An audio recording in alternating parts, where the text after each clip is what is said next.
মানুষের প্রবৃত্তি এমন যে সারা জীবন এর আনুগত্য ও চাহিদা অনুসারে চলেও কোনো স্থিরতায় আসা যায় না, সম্ভব হয় না।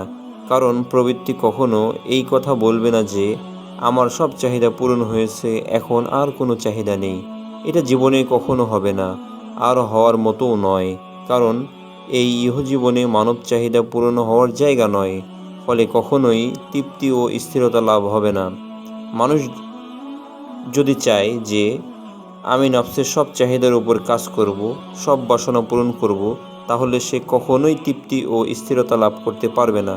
কারণ এর স্বভাব এমন যে একবার কোনো কিছু স্বাদ ও মজা চাখার পরপরই আরেকটার দিকে অগ্রসর হয়।